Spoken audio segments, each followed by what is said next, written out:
August 21, 1942. Guadalcanal, Solomon Islands.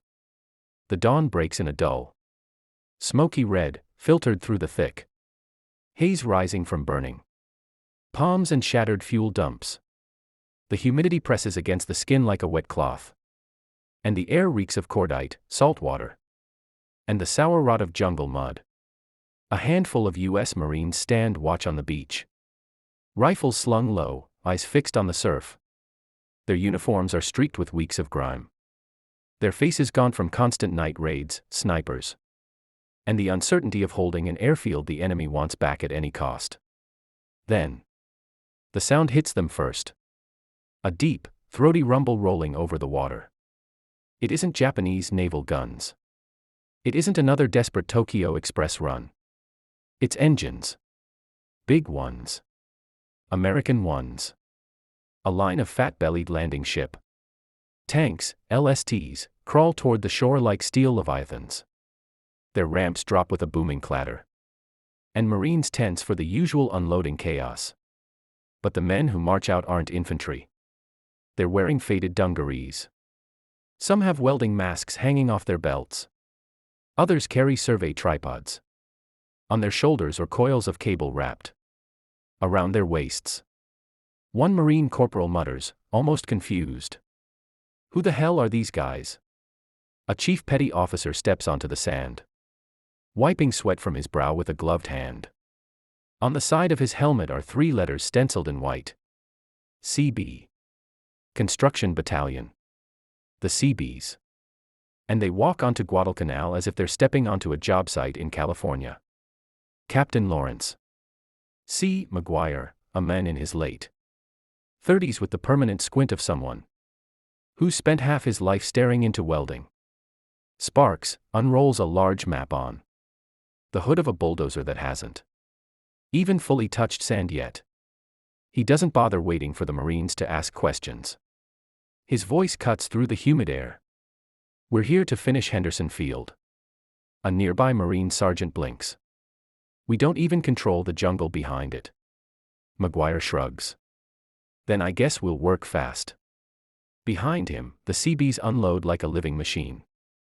Bulldozers roar down the ramps, treads biting into wet sand.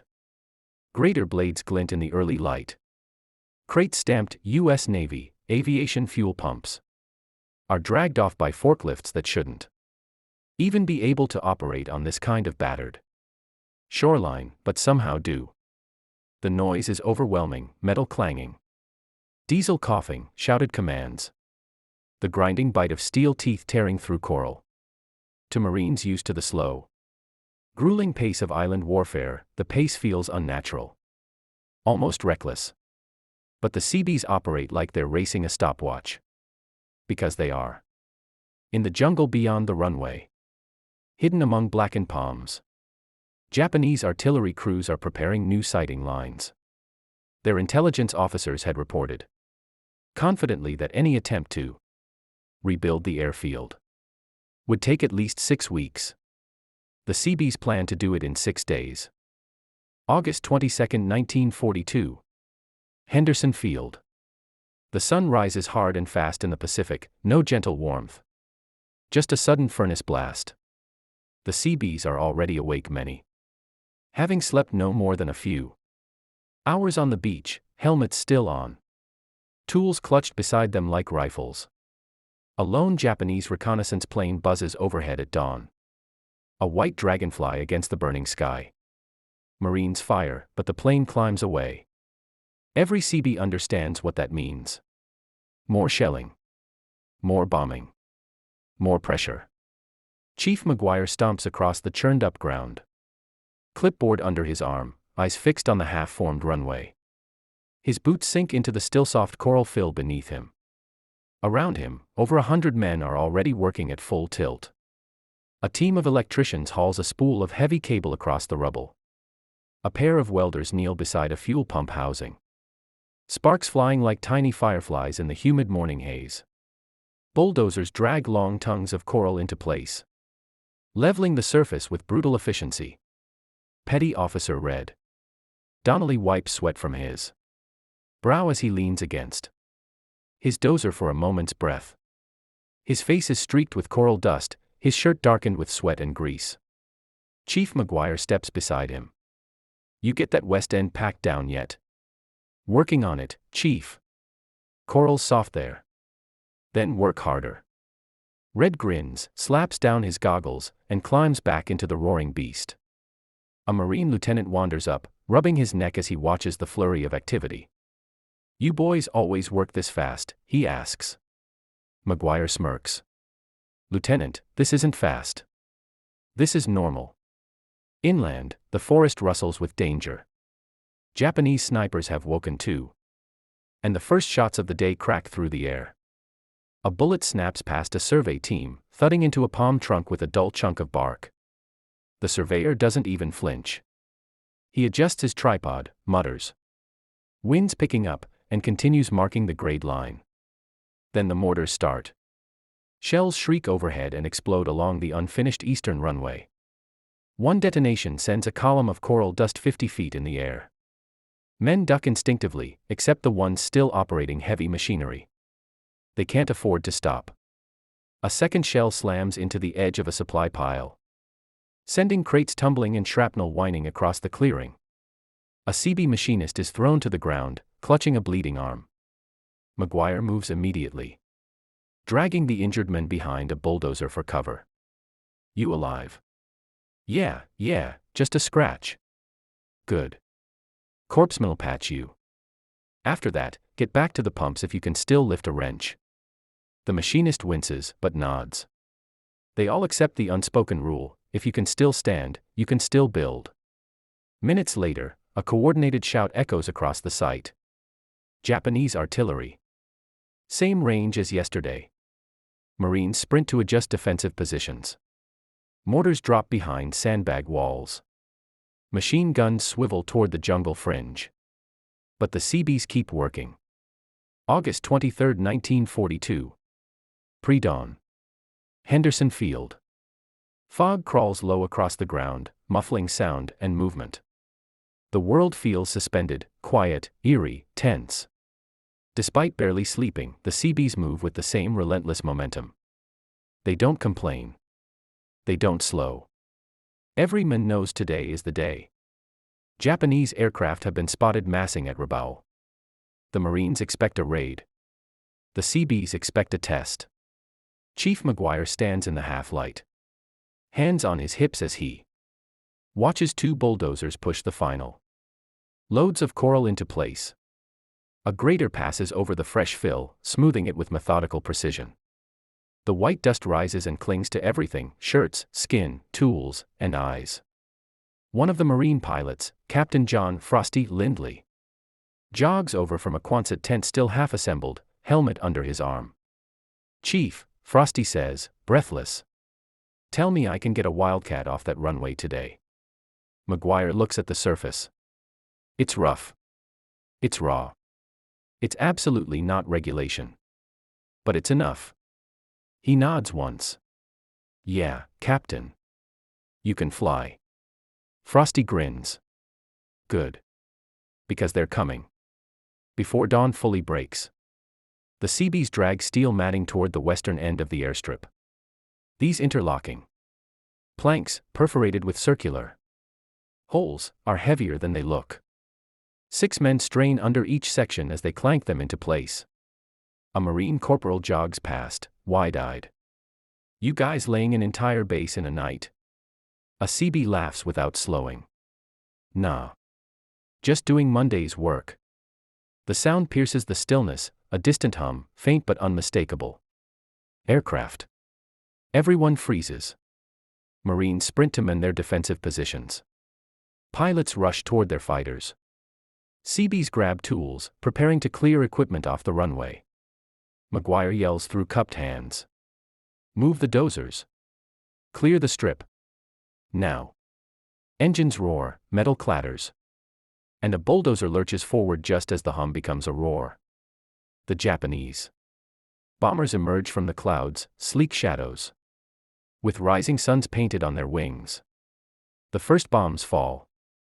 The ground heaves. Coral dust erupts skyward in giant plumes. A shockwave slams through the clearing, rattling teeth and filling the air with the sound of splitting earth.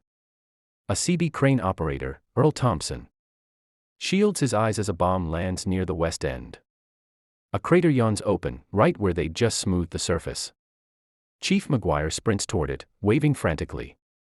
Fill that hole. Get me coral. Get me buckets. Move. Marines stare in disbelief. Under bombing. One of them shouts as the Seabees race past. That's right. A petty officer yells back. We build until they make it impossible, and they haven't yet. But the enemy aircraft bank around for another pass. This time the Marines are ready. 50 cal machine guns hammer the sky. Tracers streak upward like molten neon. One Japanese bomber shudders, coughing smoke as its left engine bursts into flames. It spirals into the jungle with a thunderous crash. June 24, 1944. Saipan. The morning fog lifts slowly off the ridge above the airfield, revealing the scorched remains of Japanese defensive positions. Hidden among the rocks, a lone Japanese Staff Sergeant named Kazuo Shidara presses a pair of field binoculars to his eyes. He expects to see chaos where the Seabees machines crawled the night before. He expects to see a half-finished runway. He expects to see delays, American delays. But instead, he sees order. The runway is glowing white under the morning sun. Bulldozers weave in synchronized paths. Grader blades glide like metal wings across the coral surface, leveling and smoothing. Dump trucks unload coral with precise timing, forming the spine of a new taxiway. His breath catches. That, impossible, he whispers. Another Japanese soldier crawls beside him, peering out. He, too, falls silent, stunned. Shidara lowers his binoculars, shock tightening his chest. They are building an airfield, he murmurs. A complete airfield, in days. The other soldier swallows. They move like ants. Ants made of iron. But even as the Japanese watch in silent disbelief, the Seabees are far from done. Down below, the construction site vibrates with life. Lieutenant Commander Ardmore walks briskly along the runway edge, his clipboard bouncing with each step. A constant storm of dust follows him, kicked up by bulldozers, trucks, and the ceaseless rush of workers. A Seabee crane operator named Cal Jenkins waves him down. Sir. We found another buried fuel tank. Japanese must have tried to hide it. Ardmore kneels, brushing away dust from the metal cylinder partly protruding from the ground. He taps it, solid. Good. Dig it out. If it's intact, we can salvage the piping. We need fuel storage by tomorrow. Tomorrow? Cal asks, incredulous. Ardmore smirks. Fuel won't store itself. Cal laughs, shakes his head, and signals his crew to get digging. A Marine company marches past the airfield toward the front lines. Many pause to stare. Marines who fought them on Guadalcanal recognize the scene instantly, the rhythm, the noise, the unstoppable momentum. One Marine corporal nudges another. Remember Henderson? Same madness. Same speed. The second Marine nods. Yup. If God himself needed a runway built, he'd call the Seabees. By noon, the temperature is brutal. The air tastes like hot metal. Sweat burns the eyes. Diesel fumes cling to the throat. But the Seabees don't slow. A water truck rattles across the site, splashing the coral to keep the dust down. Behind it, a team of surveyors plants flags for a new taxiway extension. Nearby, a group of Japanese POWs, captured during the previous days. Fighting, watch the construction. From behind Marine guards. Their expressions shift from confusion to astonishment, to something approaching fear. One POW mutters softly. This cannot be America's engineers. They build too fast. Faster than soldiers. Another shakes his head. June 17, 1944. Saipan, Mariana Islands. The sky over Saipan burns orange at dawn as smoke. Coils from shattered sugarcane fields and bomb-blasted ridges. Below it all, the ground trembles with distant explosions. Marine units are still locked in brutal combat as they push inland. Yet behind them, another war begins. The construction war. On the western shore, near the beaches of Charankanoa, the Seabees begin landing in force. LVTs churn through the surf, dropping their ramps with heavy metallic clanks that echo across the broken coastline.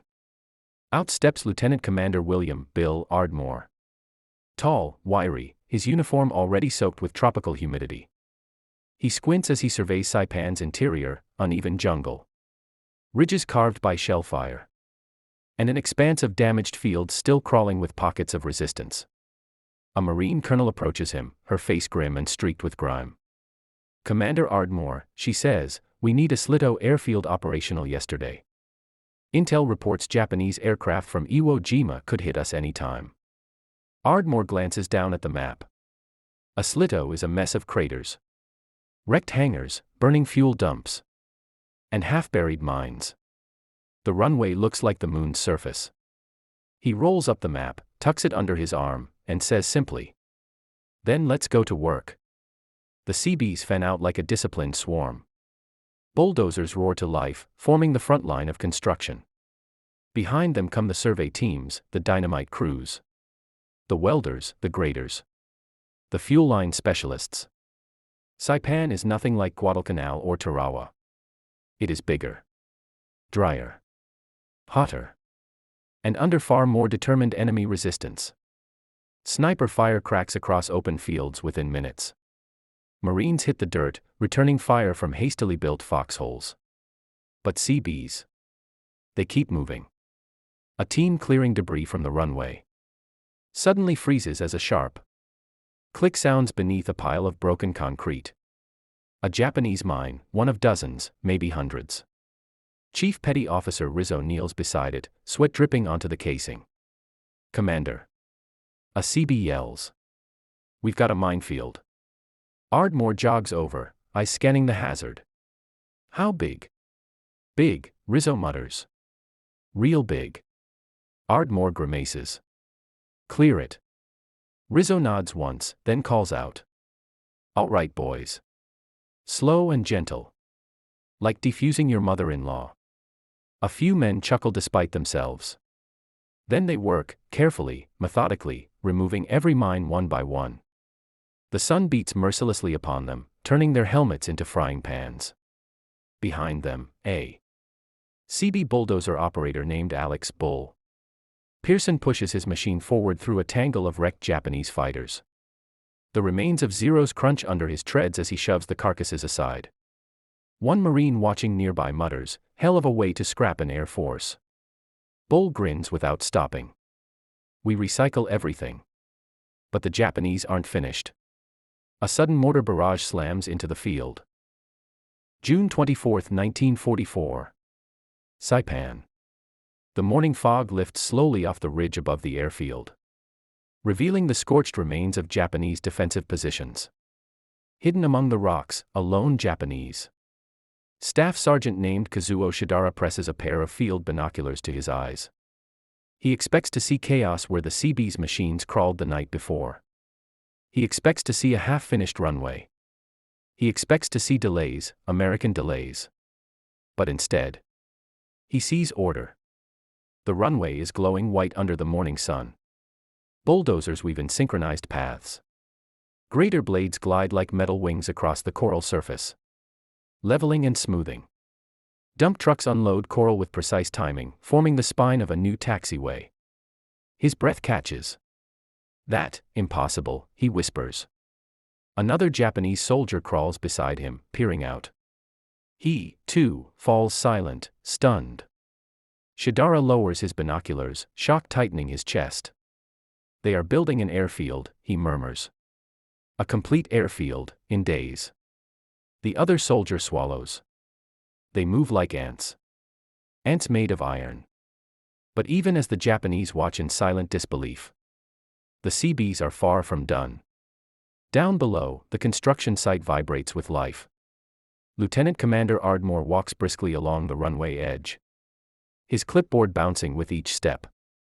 A constant storm of dust follows him, kicked up by bulldozers, trucks, and the ceaseless rush of workers. A Seabee crane operator named Cal Jenkins waves him down.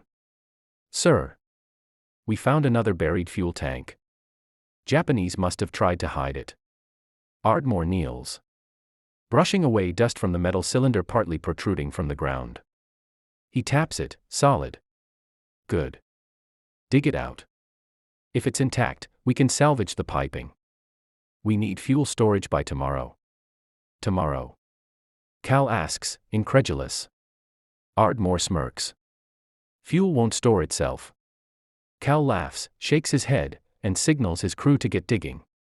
A Marine company marches past the airfield toward the front lines. Many pause to stare. Marines who fought them on Guadalcanal recognize the scene instantly, the rhythm, the noise, the unstoppable momentum.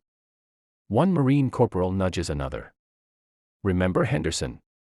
Same madness. Same speed." The second Marine nods. "Yup. If God himself needed a runway built, he'd call the Seabees." By noon, the temperature is brutal. The air tastes like hot metal. Sweat burns the eyes. Diesel fumes cling to the throat.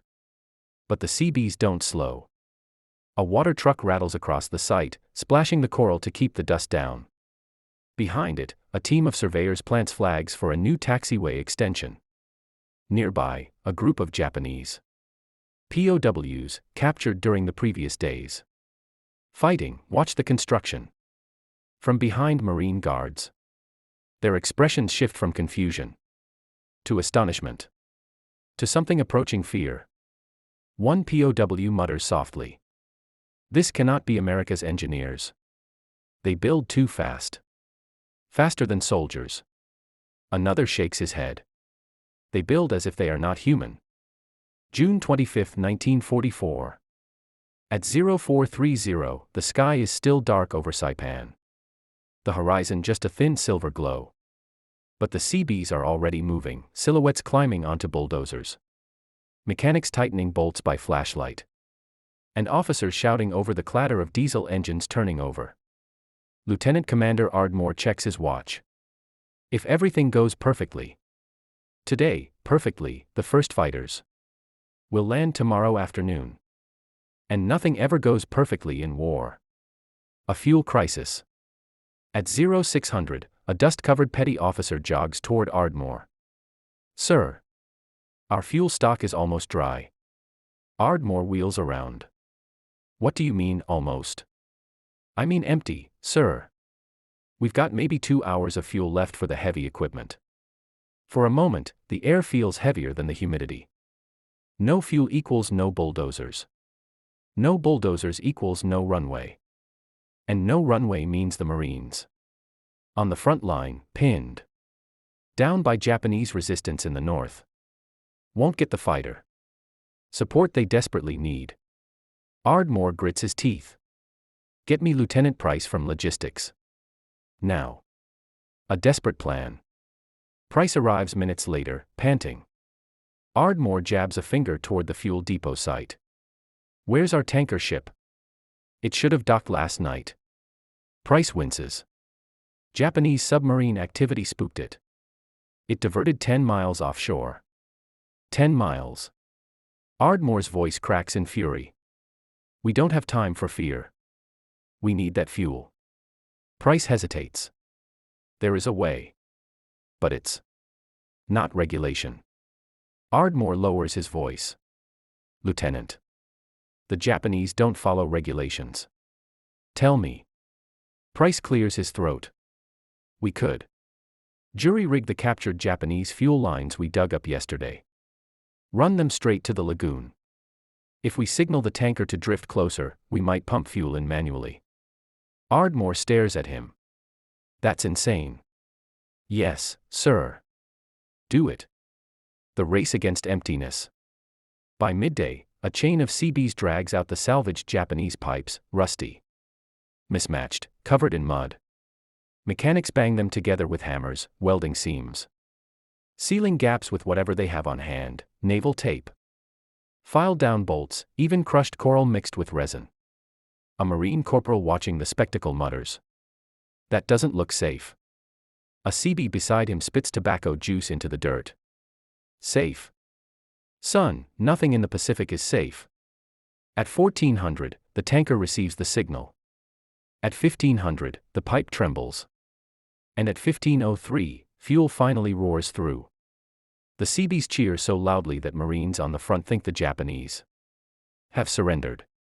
The bulldozers roar back to life. The Japanese lose hope. Up on the ridge, Japanese observer Kazuo Shidara watches the scene through his binoculars. He had hoped, prayed, that fuel shortages would slow the Americans. But instead, he sees the machines moving again. And the runway stretching farther like a white scar across the island. They cannot be stopped, he whispers in despair. Not by artillery. Not by hunger. Not by nature. June 26, 1944. Saipan. 1,310 hours. The air shimmers above the runway, the Seabees carved out of coral and chaos. Sweat darkens their uniforms, dust clings to their faces. And every man watches the sky. Because today the Seabees aren't just builders.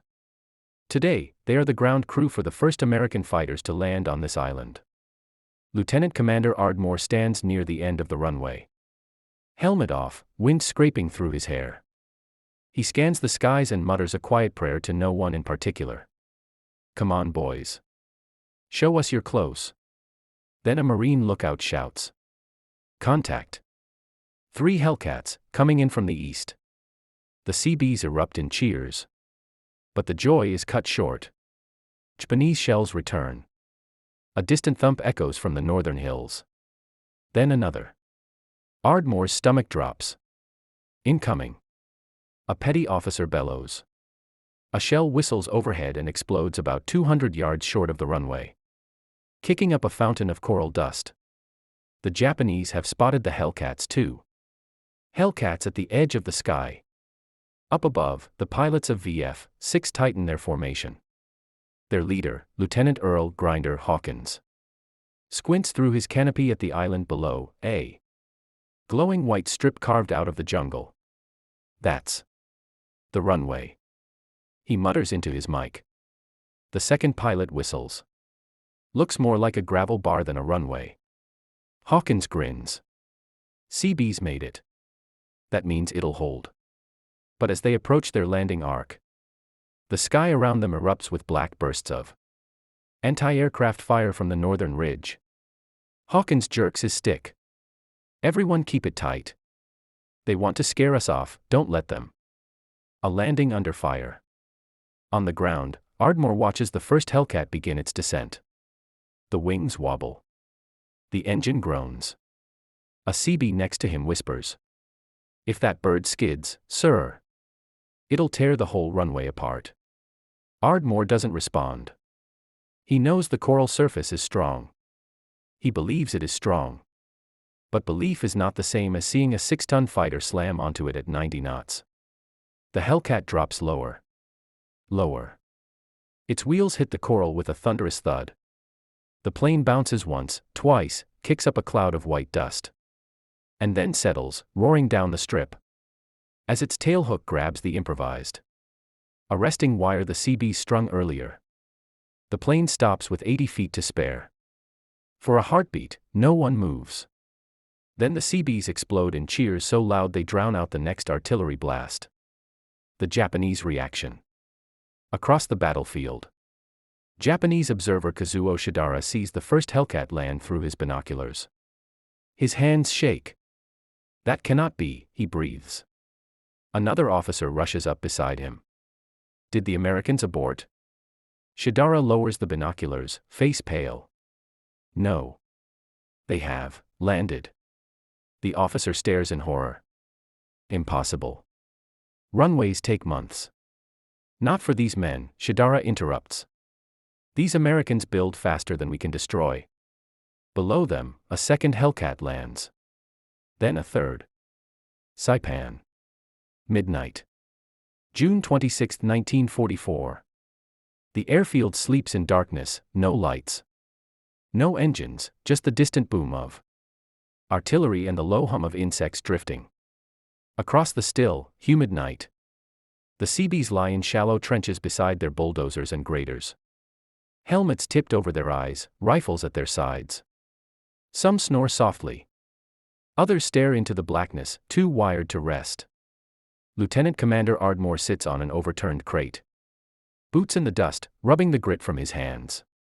The day's adrenaline has worn off, leaving only exhaustion, pride, and unease. He knows the Japanese aren't done. And he's right. The first signs. At 0017 hours, a Marine sentry on the eastern approach stiffens. A faint metallic clink. Then another. Then the whisper of something brushing against palm fronds. The sentry grips his rifle. Movement. Multiple contacts, he radios. Before the message is finished, the darkness erupts with gunfire. The Japanese push. A wave of Japanese infantry surges out of the tree-line, grenades in hand. Bayonets fixed, faces lit by the flashes of their own machine guns. Their target is not the Marines. It's the airfield. If they can overrun the runway. If they can blow up the parked aircraft, fuel drums, and bulldozers, they can cripple American momentum before dawn. The Japanese captain leading the charge shouts over the gunfire. Destroy their machines. Without the airfield, the Americans are blind. Behind him, demolition squads carry satchel charges wrapped in cloth to muffle the metal. Their objective, the Hellcats. Seabees grab rifles. Ardmore hears the first burst of gunfire. Then a Marine sergeant sprints toward him. Commander. Full assault, from the east. Ardmore doesn't hesitate. He leaps off the crate. All Seabees to positions. Grab your rifles, protect the runway. The men who spent all day moving coral now move as infantry. Scrambling into defensive pits dug just hours earlier. A bulldozer driver shoves a full ammo box at a friend. Hope you ain't tired, Billy. Billy chambers around. Buddy, I was tired 5 hours ago. Battle among the machines. The night erupts. Tracers streak across the open runway. Marines fire from sandbag nests. Seabees crouch behind. Bulldozer blades, using their own construction equipment as battlefield cover. Japanese soldiers weave between bomb craters, racing toward the parked Hellcats. One Japanese soldier breaks through and sprints toward a fuel cache with a satchel charge. A Seabee named Petty Officer Calhoun sees him and doesn't think, he just acts. He slams the starter on his D7 bulldozer. The engine roaring like a furious bear. Calhoun shifts gears and drives straight at the intruder. The Japanese soldier freezes. At the sight of the massive steel blade bearing down on him. June 27, 1944. Saipan. 0445 hours. The first pale light of dawn creeps across the coral runway, illuminating a battlefield that looks like the surface of the moon, pocked with craters, burned palm stumps, spent shells, and smeared trails where the night's assault raged. Smoke drifts from the tree-line. Somewhere in the jungle, a wounded Japanese soldier moans faintly. But the airfield is still standing. And the Seabees are already moving.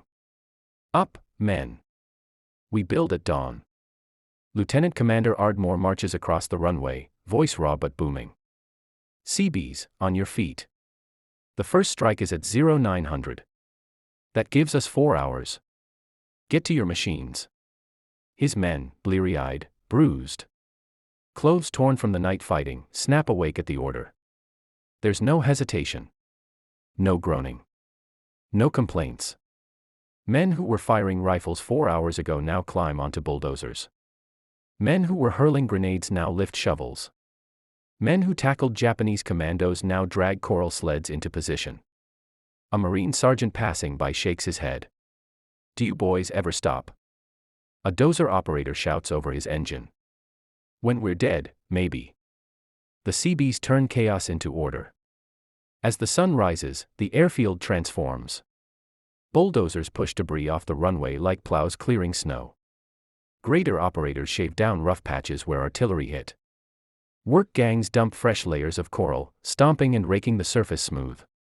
Crater crews fill the largest holes with salvage from wrecked Japanese trucks and crushed coral. Electricians splice damaged lines to restore the emergency radio system. Fuel teams recheck storage tanks for shrapnel punctures. Everywhere, the rhythmic clank of tools and the roar of engines mix with the chirping morning insects. A young Seabee named Strickland, barely 19, wipes blood from a cut on his forehead and says to his buddy, "Feels like we spent all night breaking this place just so we can fix it again." His buddy laughs, spitting coral dust. That's the Seabee way. Pilots ready to fly.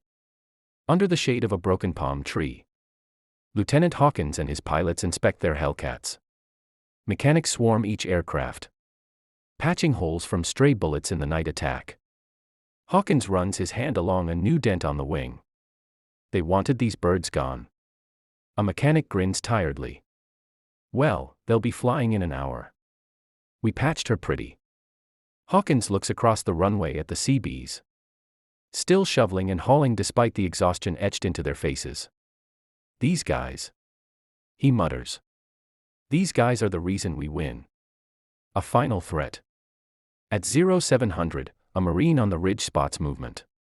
A small group of Japanese survivors, maybe a dozen, crawl toward the runway carrying a single mortar tube. The last desperate attempt to bring the airfield down. The Marine yells out the warning. Before anyone can respond, a Seabee named Kowalski is already swiveling the .30 cal machine gun mounted on a jeep. He squeezes the trigger. A burst of tracers arcs across the dawn sky. June 28, 1944. Saipan. Noon. The sun hangs high over the island, turning the coral runway into a blazing white ribbon. Heat waves shimmer in the distance, blurring the ridgeline where Japanese defenders once watched, confident that American engineers could never construct an airfield in time. But those defenders are silent now, and the sky trembles with the sound of returning Hellcats. The return of the Skyhawks. 3 specks appear on the horizon, growing larger with every passing second. Marines along the line lift their helmets, cheering as the fighters roar overhead. Guns still smoking from the strike on Garapan. The planes sweep low over the runway and circle. Lieutenant Commander Ardmore shades his eyes. Bring them home, boys. The first Hellcat touches down with a controlled thud. Dust billows out. The second lands moments later. The third glides in smoothly, tailhook catching perfectly along the Seabees' improvised arresting gear.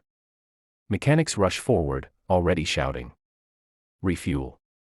Rearm. Check that port wing. Swap the belts. The airfield hums like a living machine. A machine the Japanese cannot stop. Japanese command reaches a breaking point. On the northern ridge, Japanese observer Kazuo Shidara sits in a shallow pit, bandaging his arm from the night fighting. Around him, the surviving officers argue bitterly. They have aircraft on the ground. One shouts. They have fuel. They have guns. They built it out of nothing.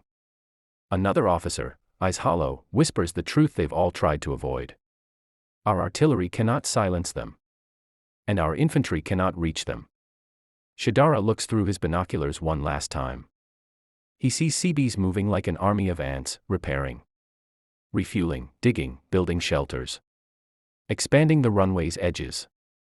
And above them, the silhouettes of Hellcats ready for a second flight. He lowers the binoculars. It is hopeless, he murmurs. Without the sky, we cannot win. The senior officer straightens, jaw set. Then we pull back. Save what strength we have. Saipan is lost. It is the first time a Japanese officer has spoken that sentence aloud. The runway expands. Throughout the afternoon, the Seabees push farther. Their tools clatter. Their bulldozers groan. Their graders scrape smooth new strips. The airfield grows, not just in size, but in capability. Machine gun nests rise at the edges. Fuel lines are buried deeper to avoid mortar fire. Ammunition pits are reinforced. A crude control tower takes shape out of salvaged steel and broken coconut logs. A young Seabee named Lindstrom stands back. Hands on his hips, sweat streaming down his face. Looks like a real Navy field now. Another laughs. Buddy, it is a real Navy field. We just built it faster than God intended. The Marines break through. By evening, with the Hellcats providing constant close air support, Marines push north with unstoppable momentum. The Japanese lines crack. Entire pockets surrender. Others fall back into the mountains.